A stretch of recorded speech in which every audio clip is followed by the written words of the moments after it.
sinumpa siya ng mga makukulab ng sari ng anak. Dami siya lamang ng tunay na pag-ibig, ang maaaring makaalis ng sumpa. Ngunit, dapat ay maisagawa ito, bago siya tumutong ng ika-17 taong gulang. Dahil, tuluyan na makukumpleto ang sumpa ng mga makukulab. Alamin pa! Ay, kumaya ka ka! Pumunta ka ng bayan! Maraming lalaki doon! Kita kasi, malay mo, makadakpat ka ng lalaki. Baka yung tinuro, baka yung sayawan. Huwag mong kalimutan, ganito yung step kita. Wala, alam mo ba?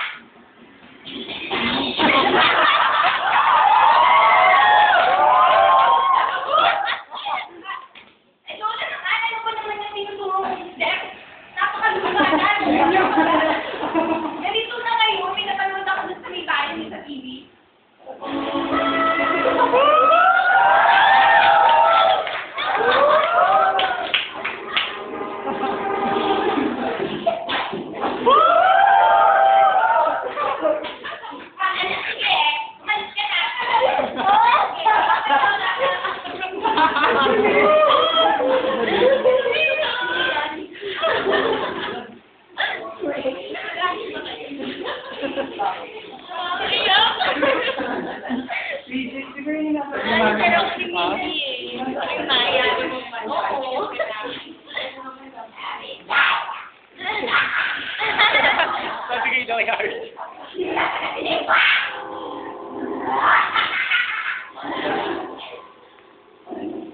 Nakaligtaan ang maglola na ika-17 kaarawan ng bala ni Nipa. Kaya dinalaw sila ng maglola. Dahil wala ni Nipa, saka ang kinuha ng mga magulang. Pagdating ni Nipa, Yo, Lola! Where are you? Hey!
Paano mo lang makita ang aking mukha?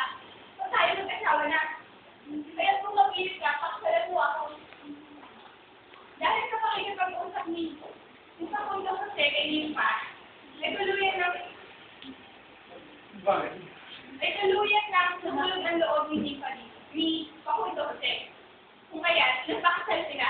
At ang aktong magkakalikan na sila sandali lang ah. Maalam ko na siguro magsasabi yung mga. Ay, sige.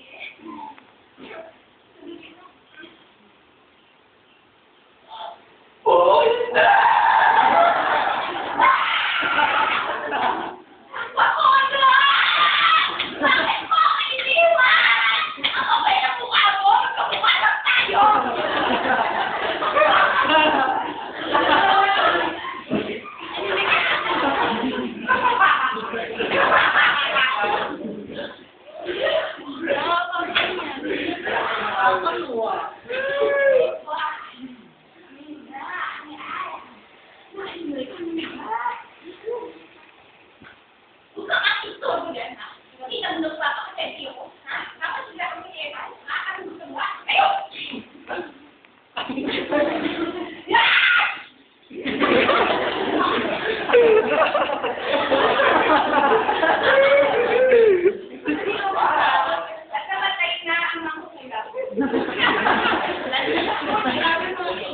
Mamatay.